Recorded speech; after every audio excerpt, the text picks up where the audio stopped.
Ini kami dari tim Mawisi menolak posisi bahwa dalam negara pasca konflik buku teks sejarah seharusnya lebih berfokus pada historiografi bottom up daripada top and down.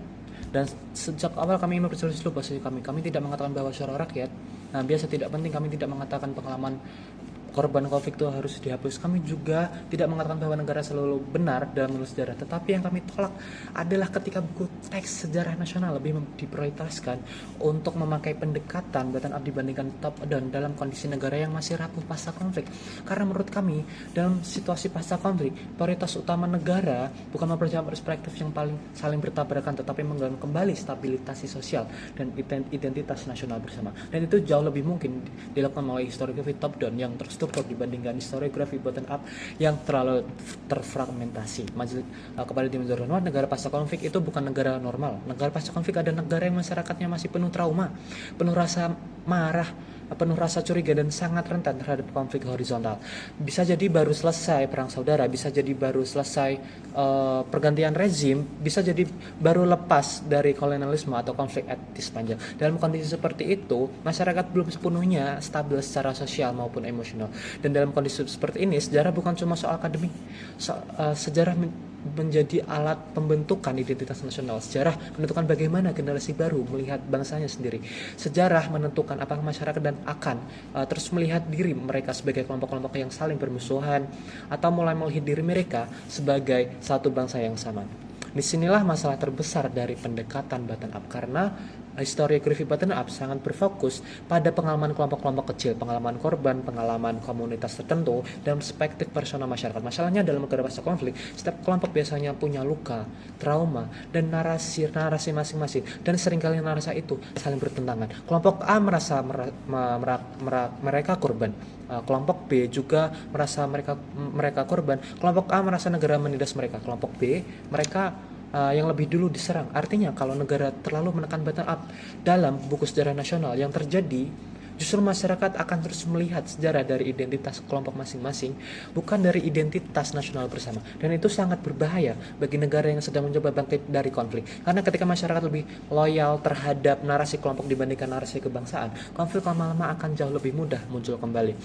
Kepada Dewan Hormat, pihak pemerintah tadi kemungkinan besar akan membingkai historiografi top down sebagai alat propaganda negara. Mereka akan bilang top down hanya menjadi suara penguasa dan pihak yang menang konflik, tetapi bingkai itu terlalu menyederhanakan masalah, karena fungsi utama historiografi top down dalam negara pasca konflik bukan semata-mata untuk memenangkan narasi politik, tapi untuk menciptakan stabilitas sosial. Kami rasa benar bahwa negara pasca konflik adalah negara yang penuh dengan tensi, penuh dengan amarah, penuh dengan konflik horizontal. Dan dalam situasi seperti ini, negara membutuhkan satu narasi bersama agar masyarakat punya titik temu yang sama. Karena kalau semua kelompok terus membawa luka dan narasi mereka masing-masing ke ruang publik, dan membawa narasi masing-masing ke ruang publik tanpa ada narasi nasional yang menyatukan, masyarakat tidak akan pernah benar-benar selesai dari konflik tersebut. Pada Dewan Juri Terhormat, pihak pemerintah mungkin akan bilang bahwa stabilisasi semu bukan solusi. Mereka akan bilang luka masyarakat tidak hilang hanya karena dibungkam, tetapi kami ingin menekankan satu hal penting. Negara pasca konflik juga membutuhkan tahapan. Tidak semua luka sosial bisa langsung dibuka dan diperdebatkan secara bebas dalam pendidikan nasional. Karena ketika masyarakat masih emosional terhadap konflik, membuka terlalu banyak perspektif dan bertabrakan justru bisa memperbesar kebencian antar kelompok. Bayangkan seorang siswa yang sejak kecil hidup di lingkungan pasca konflik, lalu di sekolah ia membaca berbagai versi sejarah yang paling menyalahkan satu sama lain. Yang terjadi bukan rekonsiliasi, tetapi kebingungan identitas dan potensi kebijakan baru. Karena itu kami percaya buku teks nasional harus lebih fokus pada narasi yang mampu menyatukan masyarakat terlebih dahulu, dan itu lebih mungkin dilakukan melalui historiografi top down.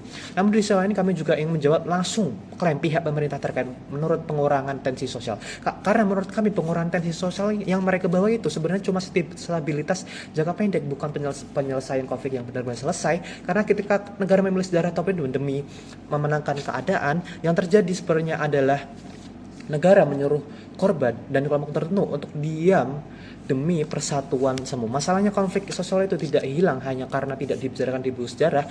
Trauma, rasa kehilangan, dan rasa ketidakadilan itu tetap ada di masyarakat. Bahkan dalam banyak kasus, luka sosial dipendam justru menjadi lebih berbahaya karena tidak pernah benar-benar diselesaikan. Orang mungkin diam di ruang publik, tetapi rasa marah dan kecewa tetap diwariskan secara diam-diam di dalam keluarga dan komunitas mereka. Justru ketika pengalaman mereka dihapus dari sejarah resmi, mereka merasa negara tidak pernah mengakui penderitaan mereka, dan itu jauh lebih berbahaya dalam jangka panjang karena masyarakat akhirnya merasa sejarah nasional bukan milik semua orang, melainkan hanya milik pihak yang berkuasa. Mereka bilang negara pasca konflik penuh amarah dan rentan konflik sosial. Kami setuju, tapi justru karena itulah button up penting.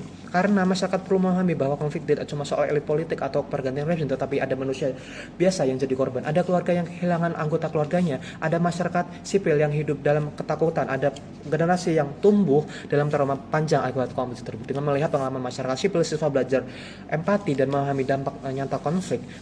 Bukan cuma melihat siapa menang, siapa kalah. Siswa akhirnya memahami bahwa konflik politik selalu punya dampak kemanusiaan yang nyata, dan itu jauh lebih penting untuk membangun perdamaian jangka panjang dibanding sekedar menciptakan narasi nasional yang terlihat rapi di permukaan. Selain itu, top down seringkali masalah memperlihatkan kebencian karena narasinya sangat hitam putih. Ada pihak yang selalu digambarkan sebagai penyelamat musuh bangsa. Itu bukan rekonsiliasi, tetapi pewarisan narasi publik kepada generasi berikutnya. Contoh Indonesia tahun 1919, selama Orde Baru, negara memakai histori demi alasan stabilitas nasional. Hasilnya memang tensi sosial turun di permukaan, tetapi jutaan orang yang hidup dalam stigma selama puluhan tahun, tidak bisa bicara, tidak bisa memilih diri, dan trauma itu dilakukan di keluarganya sampai sekarang. Banyak keluarga kehilangan akses pekerjaan, pendidikan, bahkan hak sosial yang karena identitas politik yang diekatkan negara kepada mereka. Jadi, stabilitas yang dibangun sebenarnya hanya stabilitas semu karena negara